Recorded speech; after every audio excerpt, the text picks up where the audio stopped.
नमस्कार मित्रमैत्रिणींनो, आजच्या या व्हिडिओमध्ये आपण जिल्हा परिषद भरतीसाठी काही महत्त्वाचे प्रश्न अभ्यासणार आहोत। यामध्ये महत्त्वाचे 50 असे प्रश्न मी तुम्हाला सांगणार आहे, त्यामुळे हा व्हिडिओ शेवटपर्यंत काळजीपूर्वकरित्या पहा। चॅनलवर नवीन असाल तर सबस्क्राईब करा, लाईक करा आणि आपल्या मित्रमैत्रिणींना शेअर करा। यामध्ये आरोग्य सेवक भरतीसाठी महत्त्वाचे तांत्रिक असे प्रश्न मी तुम्हाला सांगणार आहे। चला तर मग कोणते प्रश्न आज आपल्याला अभ्यासायचे ते पाहूया। पहिला प्रश्न आहे, टिंबडिंब या द्रव्यामुळे झाडाची पाने हिरवीगार दिसतात। कोणतं असं द्रव्य त्यामुळे आपल्याला झाडाची पाने ग्रीन कलरची दिसतात? क्लोरोफिल, पाणी, कॅल्शियम आणि हायड्रोजन। तर विद्यार्थी मित्रांनो, लक्षात ठेवा, क्लोरोफिल हे जे द्रव्य आहे त्यामुळे झाडाची पाने आपल्याला हिरवीगार दिसतात। त्यानंतर पुढचा प्रश्न काय आहे की विटॅमिन ए च्या कमतरतेमुळे कोणता आजार होतो? तर याचे योग्य उत्तर असणार आहे रातआंधळेपणा। बघा, विटॅमिन ए च्या कमतरतेमुळे रातआंधळेपणा हा आजार होतो। इथे पर्याय दिलेत मोतीबिंदू, दृष्टिदोष, काचबिंदू। तर नाही, विटॅमिन ए च्या कमतरतेमुळे कुठला रोग होतो आपल्याला? आजार होतो रातआंधळेपणा। मग आपल्याला विटॅमिन ए विचारले, कधी कधी परीक्षेत विटॅमिन बी विचारू शकतात, कधी सी, डी आणि ई। मग आपण हे सगळेच विटॅमिन बघणार आहेत। मग विटॅमिन ए म्हणजे जीवनसत्व अ, याचं शास्त्रीय नाव सुद्धा विचारलं जातं परीक्षेला, ते नाव आहे रेटिनॉल। जीवनसत्व ए अभावी होणारा रोग काय आहे? रातआंधळेपणा व त्वचेचे रोग। आणि या जीवनसत्वाचा स्रोत काय आहे? टमाटे, त्यानंतर अंडी, यकृत, भाज्या, फळे, आवळा, सोयाबीन आणि मांस। त्यानंतर बघा, जीवनसत्व बी आहे, त्याचं शास्त्रीय नाव आहे थायमिन। जीवनसत्व अभावी होणारे रोग कुठले आहे? बी जीवनसत्व अभावी होणारा रोग कोणता? तर बेरीबेरी। आणि जीवनसत्वाचा स्रोत कुठला आहे? धान्य, इष्ट आणि यकृत। परीक्षेला प्रश्न असा विचारला जातो की जीवनसत्व बी च्या अभावी कोणता रोग होतो? तर लक्षात ठेवा, याचे योग्य उत्तर असणार आहे बेरीबेरी। आणि शास्त्रीय नाव काय आहे? थायमिन। हे देखील परीक्षेला प्रश्न येऊन गेलेला आहे। त्यानंतर जीवनसत्व क, याच्यामध्ये बघा शास्त्रीय नाव काय आहे? Ascorbic acid. बऱ्याचदा प्रश्न विचारलेला आहे, जीवनसत्व क चे शास्त्रीय नाव काय आहे? तर याचे योग्य उत्तर काय आहे? Ascorbic acid. आणि क जीवनसत्वाअभावी कोणता रोग होतो? तर स्कर्वी आणि हिरड्या सुजणे किंवा हिरड्यांमधून रक्त येणे। बघा, हिरड्या सुजणे म्हणजे हिरड्या संबंधित जे आजार आहेत ते कशामुळे होतात? क जीवनसत्वाअभावी। मग या जीवनसत्वाचे स्रोत काय आहेत? लिंबूवर्गीय फळे, टोमॅटो, आवळा, संत्री, मोसंबी। बघा, आत्ता परीक्षेला, तलाठी भरती परीक्षेला 2023ला असा प्रश्न विचारला होता की लिंबूवर्गीय फळांमध्ये कोणते जीवनसत्व आढळते? तर जीवनसत्व क आढळते। त्यानंतर TETला एक प्रश्न येऊन गेलेला आहे, आवळ्यामध्ये कोणते जीवनसत्व असते? तर क जीवनसत्व असते। आपल्या लक्षात आलं पाहिजे की जीवनसत्वाचा स्रोत कोणता आहे, त्यानंतर कोणता रोग होतो जीवनसत्वाअभावी। आता पुढचं बघायचं आपल्याला, जीवनसत्व ड, याचे शास्त्रीय नाव आहे कॅल्सिफेरॉल। जीवनसत्वाअभावी होणारा रोग, बरेचदा हा प्रश्न विचारला आहे, ड जीवनसत्वाअभावी कोणता रोग होतो? किंवा मुडदूस, अस्थिचा मृदूपणा। त्यानंतर दंतक्षय व त्वचारोग। दंतक्षय आणि मुडदूस हे 2दा-3दा परीक्षेला विचारलेला आहे। मग ड जीवनसत्वाचा स्रोत काय आहे? मासे, कॉड लिव्हर ऑइल, अंडी आणि सगळ्यात महत्त्वाचं आहे सूर्याची कोवळी किरणे। डॉक्टरसुद्धा सांगतात बघा लहान मुलांना की सूर्याच्या प्रकाशामध्ये बसवा, का? तर त्याच्यामध्ये सर्वात जास्त डी विटॅमिन मिळते। आणि डी विटॅमिन जर आपल्या शरीरामध्ये कमी असेल तर दंतक्षय किंवा त्वचारोग होतो। त्यानंतर मुडदूस हा सुद्धा आजार आपल्याला होतो। आता जीवनसत्व ई, शेवटचं जीवनसत्व आहे बघा, याचं शास्त्रीय नाव काय आहे? टोकोफेरॉल। कधी कधी शास्त्रीय नाव सुद्धा परीक्षेला विचारलं जातं। मग जीवनसत्व ई अभावी कोणता आजार होतो? वांसपणा। हा देखील परीक्षेला प्रश्न येऊन गेलेला आहे आरोग्य सेवक भरतीला। मग या जीवनसत्वाचा स्रोत काय आहे? अंकुरित कडधान्य, हिरव्या पालेभाज्या। म्हणजे ई जीवनसत्व कशातून मिळते? तर अंकुरित कडधान्ये आणि हिरव्या पालेभाज्यांमधून मिळते, असं लक्षात ठेवायचं. बघा, मी तुम्हाला सगळे जीवनसत्व, त्याचे शास्त्रीय नावं आणि त्या जीवनसत्वाअभावी होणारे रोग आणि त्या जीवनसत्वाचे स्रोत सांगितलेले आहे. व्यवस्थित हा व्हिडिओ शेवटपर्यंत पहा. पुढचा प्रश्न आहे बघा, हवेतील सल्फर डायऑक्साईडमुळे टिंबडिंब हा पाऊस पडतो. यामध्ये पर्याय दिलेत आम्ल, काळा, लाल आणि श्वेत पाऊस. तर हवेतील सल्फर डायऑक्साईडमुळे आम्ल पाऊस पडतो. पुढचा प्रश्न, राष्ट्रीय गलगंड नियंत्रण कार्यक्रम कशासाठी राबवला जात आहे? बघा, गलगंड अभावी आयोडीन अभावी गलगंड हा रोग होतो. मग आपल्याबरोबर लक्षात आलं पाहिजे की पर्याय काय असणार आहे. मग पर्याय दिले आयोडीन अभावी आजार नियंत्रित करण्यासाठी. मी तुम्हाला आत्ता सांगितलं की आयोडीनची कमतरता असेल तर गलगंड रोग होतो. मग याचे योग्य उत्तर काय असणार आहे? पर्याय क्रमांक 1.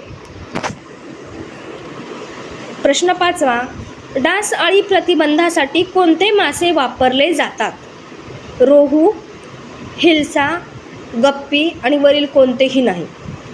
तर कधी कधी आपण वाचलं असेल बघा पोस्टर की गप्पी मासे पाळा, हिवताप टाळा. म्हणजे डास अळी प्रतिबंधासाठी कुठले मासे वापरतात? गप्पी मासे वापरले जातात. पर्याय क्रमांक 3. 7वा प्रश्न आहे, बऱ्याचदा परीक्षेला येऊन गेलेला आहे. क्युलेक्स या डासामुळे खालीलपैकी कोणता आजार होतो? पर्याय दिलेत अतिसार, क्षयरोग, हत्तीरोग आणि काळा आजार. तर लक्षात ठेवायचं, हत्तीरोग जो आहे तो क्युलेक्स या डासामुळे होतो. पिसवांमुळे कोणता रोग होतो? हिवताप, एड्स, कांजण्या आणि प्लेग. तर पिसवांमुळे प्लेग हा रोग होतो. पर्याय क्रमांक डी. 9वा प्रश्न बघा, डोळे पिवळसर झाल्यास डॉक्टर कोणता आजार झाल्याचे सांगतात? आपण सहज एखाद्याला म्हणतो तुझे डोळे पिवळे दिसतात, मग त्यावेळेस कुठला आजार असतो? तर पर्याय दिलेत खोकला, मलेरिया, क्षयरोग आणि कावीळ. तर ज्यावेळेस डोळे पिवळसर होतात त्यावेळेस कावीळ हा आजार असल्याचं डॉक्टर सांगतात. पर्याय क्रमांक डी. 10वा प्रश्न, हृदयरोपणाची पहिली यशस्वी शस्त्रक्रिया कोणी केली? क्लर्क भरतीला हा प्रश्न येऊन गेलेला आहे बघा. डॉक्टर ख्रिश्चन बर्नार्ड, त्यानंतर एडवर्ड जेन्नर, हरगोविंदन खुराणा आणि डॉक्टर जोन्स सालस. तर याचं योग्य उत्तर आहे डॉक्टर ख्रिश्चन बर्नार्ड यांनी हृदयरोपणाची पहिली यशस्वी शस्त्रक्रिया केली. 11वा प्रश्न, CGS पद्धतीत ऊर्जेचे एकक कोणते? पर्याय दिले जूल, अर्ग, किलो कॅलरी आणि कॅलरी. तर CGS पद्धतीमध्ये ऊर्जेचे एकक अर्ग हे आहे. 12वा प्रश्न, सांसर्गिक कुष्ठरोगासाठी टिंबटिंब महिने उपचार घ्यावा लागतो. 6 महिने, 12 ते 18 महिने, 2 वर्ष, 3 वर्ष. तर बघा, सांसर्गिक कुष्ठरोगासाठी 12 ते 18 महिने एवढा उपचार घ्यावा लागतो. यातील बरेचसे प्रश्न बघा येऊन गेलेले आहेत परीक्षेला. प्रश्न 13वा, गॉयटर म्हणजे टिंबटिंब या ग्रंथीला आलेली सूज होय. थायरॉईड, वृषण, पियुषिका आणि एंड्रेनल. तर याचे योग्य उत्तर असणारे पर्याय क्रमांक ए, थायरॉईड. म्हणजे गॉयटर म्हणजे थायरॉईड या ग्रंथीला आलेली सूज होय. 14वा प्रश्न, मलेरियाचा प्रादुर्भाव कोणत्या आदिजीवापासून होतो? मायक्रोबॅक्टेरियम, प्लाझ्मोडियम, मेनिंगोकोकस यापैकी नाही. तर याचं योग्य उत्तर आहे मलेरियाचा जो प्रादुर्भाव होतो तो प्लाझ्मोडियमपासून होतो. 15वा प्रश्न, फुफ्फुसाचे रोग होण्यास टिंबटिंब कारणीभूत असते. Sulphur dioxide, nitrogen oxide, hydrocarbon आणि पारा. तर ज्यावेळेस आपल्याला फुफ्फुसाचा रोग होतो त्यावेळेस नायट्रोजन ऑक्साईड कारणीभूत असते. पर्याय क्रमांक बी.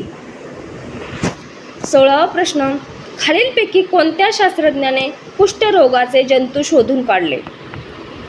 हा प्रश्न येऊन गेलेला आहे बघा परीक्षेला. डॉक्टर हॅन्सन, हायनमन, हर्वे आणि जुन्नर.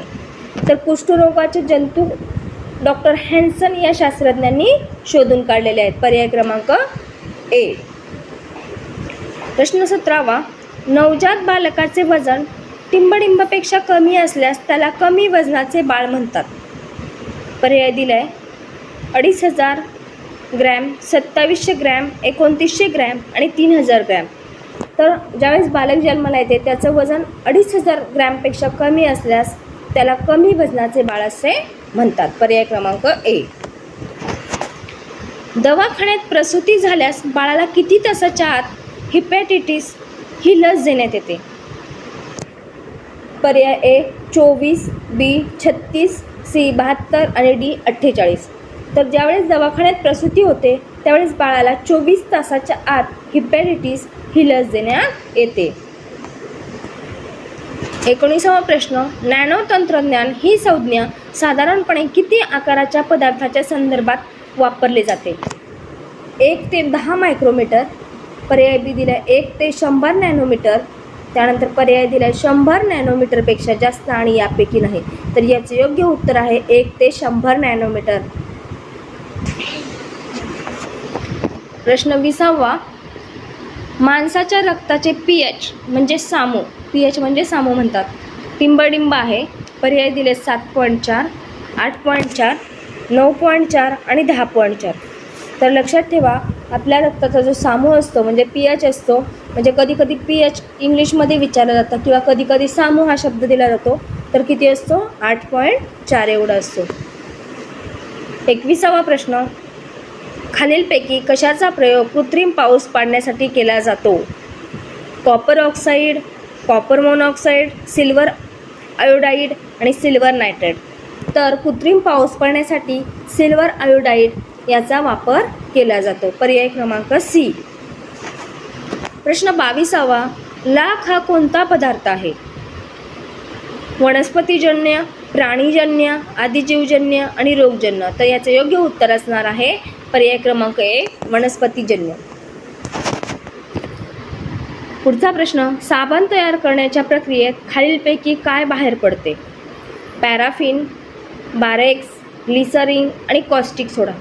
तर लक्षात ठेवा पर्याय क्रमांक 3 कॉस्टिक सोडा हा साबण तयार करण्याच्या प्रक्रियेमध्ये बाहेर पडतो. 24वा प्रश्न. कोणत्या स्वरूपात वनस्पती नायट्रोजन मिळवतात? पर्याय दिलेत नायट्रेट, त्यानंतर नायट्रोसल्फेट, नायट्रो ऑक्साईड, त्यानंतर नायट्रो अमोनियम. तर वनस्पती नायट्रोजन ह्या नायट्रेट स्वरूपात मिळवतात. पर्याय क्रमांक ए. प्रश्न 25वा. खालीलपैकी कोणत्या वायूस निष्क्रिय वायू अशी संज्ञा नाही? बघा हेलियम, हायड्रोजन, ऑर्गॉन आणि नियॉन. तर ए सी डी पर्याय जे आहेत हेलियम, ऑर्गॉन आणि नियॉन हे जे आहेत काय निष्क्रिय वायू आहेत, आणि हायड्रोजन जो आहे तो निष्क्रिय वायू नाही. म्हणून याचं पर्याय उत्तर काय आहे? पर्याय क्रमांक बी हा निष्क्रिय वायू नाही. 26वा प्रश्न. IMF हे कशाचे संक्षिप्त रूप आहे? पर्याय दिले जागतिक बँक, आंतरराष्ट्रीय व्यापार संघ, आंतरराष्ट्रीय नाणेनिधी आणि जागतिक व्यापार संघटना. तर IMF हे आंतरराष्ट्रीय नाणेनिधी याचे संक्षिप्त रूप आहे. 27वा प्रश्न. कृत्रिमरित्या तयार करण्यात आलेला पहिला धागा कोणता? पर्याय दिलेत पॉलिस्टर, टेरिलिन, नायलॉन आणि रेयॉन. तर कृत्रिमरित्या तयार करण्यात आलेला पहिला धागा आहे रेयॉन. पर्याय क्रमांक डी. त्यानंतरचा प्रश्न 28वा. जागतिक रक्तदान दिन कधी साजरा केला जातो? 14 नोव्हेंबर, पर्याय दुसरा दिला 29 सप्टेंबर, सी 14 जून आणि डी 7 एप्रिल. तर विद्यार्थी मित्रांनो लक्षात ठेवा जागतिक रक्तदान दिवस कधी असतो? 14 जून रोजी साजरा केला जातो. खालीलपैकी कोणत्या आजारात रुग्णाला पाण्याची भीती वाटते? कॉलरा, पोलिओ, सार्स आणि रेबीज. तर रेबीज हा जो आजार होतो म्हणजे रेबीज हा आजार कुत्रे चावल्यानंतर होतो, मग त्या आजारामध्ये रुग्णाला पाण्याची भीती वाटते. TTचे इंजेक्शन कोणत्या मार्गी दिले जाते? शिरेमध्ये, स्नायूमध्ये, त्वचेमध्ये आणि पर्याय क्रमांक डी पोटावरील स्नायूमध्ये. तर याचे योग्य उत्तर असणार आहे पोटावरील स्नायूमध्ये TTचे इंजेक्शन दिले जाते. बघा इथे आलाय प्रश्न, याचं स्पष्टीकरण आपण अगोदरच बघितलेलं आहे. व्हिटॅमिन सीच्या कमतरतेमुळे खालीलपैकी कोणता विकार होतो? पेलाग्रा, बिटॉट स्पॉट, स्कर्वी आणि रिकेट्स. तर स्कर्वी हा रोग व्हिटॅमिन सीच्या किंवा व्हिटॅमिन कच्या जीवनसत्व कच्या अभावामुळे होतो.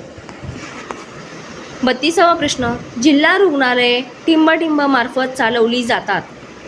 केंद्र शासन, राज्य शासन, खाजगी संस्था आणि सेवाभावी संस्था. तर जिल्हा रुग्णालये जी आहेत ती राज्य शासनामार्फत चालवली जातात. पुढचा प्रश्न, चिकनगुनिया या आजाराचा प्रसार कोणत्या डासांमार्फत होतो?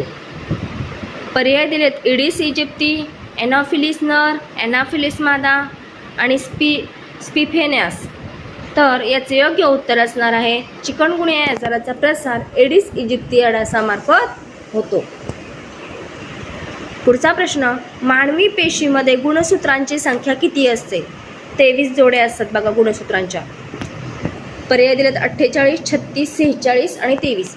इथं डी पर्याय दिला 23, पण इथे गुणसूत्रांची संख्या विचारली आपल्याला, तर याचे योग्य उत्तर काय असणार आहे? 46. कोणत्या रोगाचा प्रसार पाण्यामार्फत होतो? हाही प्रश्न बऱ्याच वेळा परीक्षेला येऊन गेलेला आहे. पर्याय दिलेत कावीळ, विषमज्वर, अतिसार. बघा कावीळ, विषमज्वर आणि अतिसार हे तिन्ही जे रोग आहेत त्यांचा प्रसार जो आहे तो पाण्यामार्फत होतो. म्हणजेच याचं उत्तर असणार आहे वरील सर्व. पुढचा प्रश्न अतिशय महत्त्वाचा आहे बघा. 2014 साली स्वच्छतेविषयक कोणता कार्यक्रम सुरू करण्यात आला? 2014ला. त्यामध्ये पर्याय दिलेत भारत निर्माण, स्वच्छ भारत मिशन, त्यानंतर स्वजलधारा आणि चौथा पर्याय दिला यापैकी काही नाही. तर 2014 साली जो स्वच्छताविषयक कार्यक्रम होता तो होता स्वच्छ भारत मिशन. पर्याय क्रमांक बी. प्रश्न 37वा, अन्न तयार करण्यासाठी वनस्पती हवेतील कोणत्या वायूचा उपयोग करतात? पर्याय दिलेत प्राणवायू, कार्बन डायऑक्साईड, हायड्रोजन वायू आणि नायट्रोजन वायू. तर अन्न तयार करण्यासाठी ज्या वनस्पती असतात त्या कार्बन डायऑक्साईडचा या वायूचा वापर करतात, म्हणजे CO2. पर्याय क्रमांक बी. 38वा प्रश्न, जन्मल्यानंतर बाळ रडत नसल्यास सेक्शन करताना कोणत्या पद्धतीने करावे? प्रथम नाकातून व नंतर तोंडातून, प्रथम तोंडातून व नंतर नाकातून, फक्त नाकातून आणि पर्याय दिला यापैकी नाही. तर ज्यावेळेस बाळ जन्मतं त्यावेळेस रडलं पाहिजे आणि जर ते रडत नसेल तर सेक्शन करतात. ते कसं? प्रथम तोंडातून आणि नंतर नाकातून. पर्याय क्रमांक बी. उंदीर चावल्याने कोणता आजार होतो? रेबीज, पिसवा, रॅट बाईट आणि टायफॉइड. तर उंदीर चावल्याने रॅट बाईट हा आजार होतो. पर्याय क्रमांक सी. 40वा प्रश्न, विषमज्वर हा आजार कोणत्या जीवाणूंमुळे होतो? तर त्या जीवाणूचं नाव काय आहे? टायफी. पर्याय क्रमांक ए. 41वा प्रश्न, डांगा खोकल्यासाठी कोणती लस टोचली जाते? पर्याय दिले त्रिगुणी, BCG, SBC आणि BC. तर डांग्या खोकल्यासाठी त्रिगुणी ही लस टोचली जाते. 42वा प्रश्न, कर्करोगावर उपचार करताना कोणत्या धातूचा उपयोग करतात? निकेल, कोबाल्ट, सी पर्याय दिला आयोडीन आणि चौथा पर्याय दिला लोह. बघा कॅन्सरवर म्हणजेच कर्करोगावर उपचार करताना कोबाल्ट या धातूचा उपयोग करतात. पर्याय क्रमांक बी. 43वा प्रश्न, नेत्रभिंग जेव्हा पारदर्शक होते तेव्हा निर्माण होणारा दोष कोणता? हा प्रश्न देखील बऱ्याच वेळा परीक्षेला विचारलेला आहे बघा. पर्याय दिलेत काचबिंदू, त्यानंतर मोतीबिंदू, रातांधळेपणा आणि अंधत्व. बघा नेत्रभिंग जेव्हा पारदर्शक होते तेव्हा निर्माण होणारा दोष जो आहे तो मोतीबिंदू होतो, म्हणजेच पर्याय क्रमांक बी. पुढचा प्रश्न, क्षयरोगाचे निदान अचूकपणे करण्यासाठी कोणती पद्धत सर्वात योग्य आहे? शारीरिक तपासणी, त्यानंतर बी पर्याय दिले थुंकीची सूक्ष्मजंतूसाठी तपासणी, क्ष किरण तपासणी आणि रक्त तपासणी. बघा, TB म्हणजे क्षयरोगाचं निदान करण्यासाठी जी थुंकी असते त्या थुंकीचे सूक्ष्म जंतू आहेत त्याची तपासणी केली जाते, म्हणजेच पर्याय क्रमांक B याचं योग्य उत्तर असणार आहे. 45वा प्रश्न, टिंबटिंब हा रोग व्यावसायिक रोग आहे. सिलिकोसिस, मलेरिया, विषमज्वर आणि मधुमेह. तर सिलिकोसिस हा जो रोग आहे तो व्यावसायिक रोग आहे, पर्याय क्रमांक 1. 46वा प्रश्न, MB कुष्ठरोगासाठी बहुविध औषधोपचार MDT किती कालावधी करता देतात? पर्याय दिलेत 5 महिने, 6 महिने, 9 महिने आणि 12 महिने. तर ज्यावेळेस MB कुष्ठरोग होतो त्यावेळेस 12 महिन्यासाठी औषधोपचार दिला जातो, पर्याय क्रमांक D. खालील आजार डासांमुळे पसरत नाही. कोणता आजार आहे की तो डासांमुळे पसरत नाही? डेंग्यू, मलेरिया, त्यानंतर फायलेरिया आणि चौथा पर्याय दिला यापैकी नाही. तर फायलेरिया जो आजार आहे तो डासांमुळे पसरत नाही. डेंग्यू आणि मलेरिया हे जे आजार आहेत ते डासांमुळे पसरले जातात. 48वा प्रश्न, अतिसारामध्ये होणारे मृत्यू टिंबटिंबमुळे होतात. जलशुष्कता, जलसंवर्धन, जलावरण आणि यापैकी नाही. तर याचे योग्य उत्तर असणार आहे पर्याय क्रमांक 1 जलशुष्कता. म्हणजेच अतिसारामुळे होणारा जो मृत्यू असतो तो जलशुष्कतेमुळे होतात. 49वा प्रश्न, गरोदरपणात मातेचे हिमोग्लोबिन प्रमाण 9 ग्रॅम असेल तर त्या मातेस गरोदरपणात किती लोहयुक्त गोळ्या दिल्या जातात? लोहयुक्त झाले तिथे लोहयुक्त गोळ्या देणे आवश्यक आहे. पर्याय दिलेत 180, 360, 100 आणि 150. तर याचं योग्य उत्तर असेल 360. शेवटचा प्रश्न बघा, खालीलपैकी कोणत्या अन्नघटकामुळे आहारात पुरेसे आयोडीन प्राप्त होते? पर्याय दिले दूध व दुधाचे पदार्थ, अंडी, साखर आणि आयोडीनयुक्त मीठ. तर पर्याय क्रमांक D आयोडीनयुक्त मिठामुळे आहारात पुरेसे आयोडीन आपणास प्राप्त होते. बघा, हे 50 प्रश्न या व्हिडिओमध्ये पाहिलेले आहेत. यातून पुढचे प्रश्न आपण पुढच्या व्हिडिओमध्ये पाहणार आहोत. धन्यवाद विद्यार्थी मित्रांनो. चॅनलवर आवडल्यास लाईक करा आणि सबस्क्राईब करा.